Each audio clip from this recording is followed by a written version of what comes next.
First off, kudos to the Kelce brothers for getting this type of deal, man. It's amazing that you can go to Best Buy, get a laptop, a microphone, use Zoom or StreamYard, hook that bad boy up, and if it clicks with an audience, you can make a whole lot of money. It's a wonderful time to be alive. So the Kelce brothers, who are from Cleveland Heights, they inked a deal with Wondery, which is part of Amazon, worth over $100 million for ad sales and distribution rights to their New Heights podcast.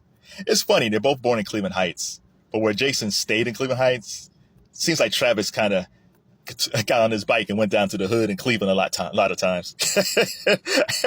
Two brothers in the same household, not too many years apart, but, personality-wise, they're drastically different, but they have a lot of fun together, so that's all that counts. So with that said, I do not believe their podcast is worth $100 million. I think it's actually worth $50 million. It's the same podcast. They started the podcast in 2022, and I feel like it's the same podcast they always did. It's about football, life, fun. They do activities. It's a cool podcast, right? The only difference is Travis started dating Taylor Swift, and the Swifties pushed that podcast up, which was probably in the top 40 or 50, all the way up into the top 10. And Wondery and some of these other people probably started saying, oh, well, we need to get them on our platform for all these numbers. And absolutely right. Like they're making the right decision for going after the Kelce brothers. And the Kelce brothers are making the right decision for cashing out the way they did. The problem with all this is it's all predicated on Taylor Swift. As long as Travis Kelce is dating Taylor Swift, everything is cool. But if they break up for whatever reason, and it could be a simple reason like, they just ended or they didn't have time for each other because she's busy, he's busy. If they break up for any reason, those numbers are going to go down. Because those Swifties are only there because they're tuning in for the most part to see if he says anything about Taylor. And to the most part, Travis doesn't talk about his relationship much, which he shouldn't. Like, that's his personal life. But, I think, I won't say all the Swifties, but I think quite a bit of the Swifties tune in to see if he says something about Taylor or they see Taylor in concert or anything like that. But if they ever break up, those Swifties are gone. The only ones that's going to stay are the ones who actually like the Kelce brothers or actually like the podcast. And then down the road, Amazon or some of these other platforms might say, maybe we need to renegotiate this contract because those numbers are not going to stay up that high. It's not going to stay up that high. And even if it is, the thing about the Kelce brothers podcast that I don't get, it's not their fault, is that when Joe Rogan got his money, you understood it because Joe Rogan, he created a lot of buzz off his podcast. He was either the guest who was on his podcast or something he said. There was a lot of buzz from that. Even the SmartLess podcast with Jason Bateman and Sean Hayes and Will Arnett, they got their $100 million deal. But they have a lot of A-list guests, right? So, and their deal was with SiriusXM. So the chances of them getting a high-level guest who might say something controversial or breaking some news, you can understand why Sirius signed them up. And plus, they split their money three ways, right? The Call Me Daddy podcast, I think she got a $100 million podcast too because there's a lot of buzz off her. But I don't sense that type of buzz off the Kelces unless Taylor Swift is involved. And it made me start thinking about Shannon Sharpe. Like Shannon Sharpe, he started his Club Shay Shay podcast on FoxSports.com.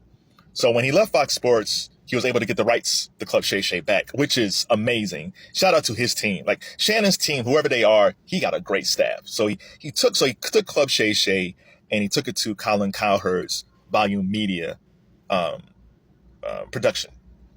And I guess maybe they have a 50-50 split. I don't know what it is, but he went over there with Cowherd. Cowherd basically just leaves him alone and lets Shannon does what he wants to do. And this is before the whole Cat Williams thing. So Shannon signs the deal. Cat Williams popped up, just totally blew up Club Shay Shay and Shannon, because Shannon's been doing this he's been doing the podcast since 2020, since the pandemic.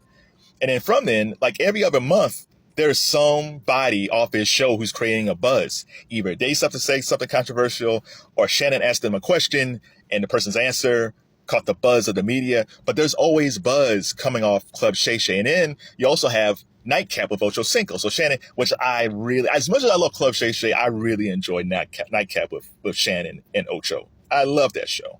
So we have two podcasts that Shannon Sharpe has. And it makes me wonder if Shannon Sharpe was on the open market with Club Shay Shay and Nightcap, how much is his podcast worth? Because he has two podcasts. It's far more buzzworthy. And you just don't hear people walk around and say, man, did you hear the Kelce Brothers podcast this week? Or did you check out the Kelce Brothers podcast last month? No, like Shannon, like even this week, this week he's talking to Tyrese, and Tyrese said this is going to be a Cat Williams type of interview. Now, I don't know if that's the case, but Tyrese talks a lot.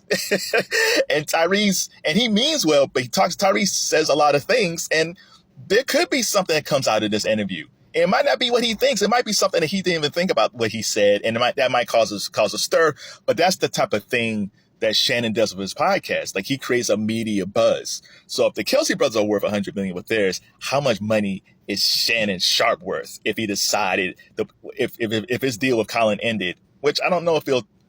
Shannon's a good businessman because Colin didn't have to sign him. And I wonder if they go back, would they discuss a different split? But yeah, however long his contract is with Colin Cowherd, I wonder if Shannon Sharpe takes his podcast on the open market. How much money does he get? Does he get the $100 million that the Kelce brothers got? Or is he closer to the Joe Rogan? Because there hasn't been a podcast that's gotten as much as Joe. So is it between like 150, 125? I don't know. So tell me what you think. Tell me about the Kelce brothers. If you listen to the Kelce brothers, tell me what you like about it. If there's other podcast, of all the podcasts that you listen to, which one is actually worth $100 million? You say, you know what? For the information I get from this show, from the guests they have on this show, this podcast here is worth $100 million. Like the $1 million worth of game podcast. I think they sold a piece of the podcast and they only got like $3 million, right? And a lot of people may not know that podcast, but from a urban standpoint, they do really well, but they haven't made a lot of money off of that. So tell me, which podcast do you think is actually worth $100 million?